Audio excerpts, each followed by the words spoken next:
এগুলো ডিম দিয়ে তৈরি, আপনাদের কি বিশ্বাস হয়?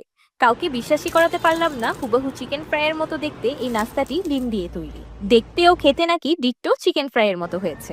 আসসালামু আলাইকুম everyone, I am chef Ishika. প্রথমে একটি মিক্সিং বলে ভেঙে নিচ্ছি 3টি ডিম, 1 কাপ পেঁয়াজ কুচি, 2 টেবিল চামচ কাঁচামরিচ কুচি, 1 চা চামচ লবণ, হাফ চা চামচ চাট মশলা আর 1/4 চা চামচ ব্ল্যাক পেপার পাউডার। এবার সবকিছু একসাথে মিক্স করে নেব। একটি ফ্রাইং প্যানে দিয়ে দিলাম পরিমাণ মতো তেল। তেলটা হালকা গরম হয়ে যাওয়ার পর দিয়ে দিলাম ডিমের ব্যাটার। 2 মিনিট পর ডিমের এক পাশ ভাজা হয়ে গিয়েছে, এবার উল্টে দিচ্ছি। গরম গরম ডিমটাকে আমি একটি চপিং বোর্ডের উপর ট্রান্সফার করে দিলাম। এবার প্রথমে পিজা কাটারের সাহায্যে সাইডগুলো কেটে নিচ্ছি। দেখতেই পাচ্ছেন, এবার ডিমটাকে লম্বা লম্বা পিস করে কেটে নিচ্ছি, যেমনটা চিকেন স্ট্রিপস থাকে ঠিক তেমনই। এবার একটি মিক্সিং বলে দিয়ে দিলাম 1 কাপ ময়দা, 1 চা চামচ লবণ, 1/4 চা চামচ ব্ল্যাক পেপার পাউডার আর 1/4 চা চামচ বেকিং সোডা।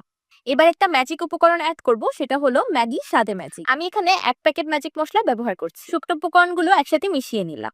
এবার 3/4 কাপ পানি অল্প অল্প করে অ্যাড করে একটা ব্যাটার তৈরি করে নেব। এবার আবারও একটি বাটিতে দিয়ে দিলাম 1 কাপ ময়দা। এবার আগে থেকে কেটে রাখা ডিম প্রথমে ময়দার ব্যাটারে ডিপ করে নেব। এবার শুকনো ময়দায় ডাস্ট করে নেব। আপনারা দেখেই বুঝতে পারছেন আমি কিভাবে করেছি। এবার গরম গরম তেলে কোট করে রাখা ডিমের পিসেসগুলো দিয়ে দিলাম। খুব সুন্দর একটা সোনালী কালার চলে এসেছে। এবার এগুলোকে চুলা থেকে নামিয়ে নেব।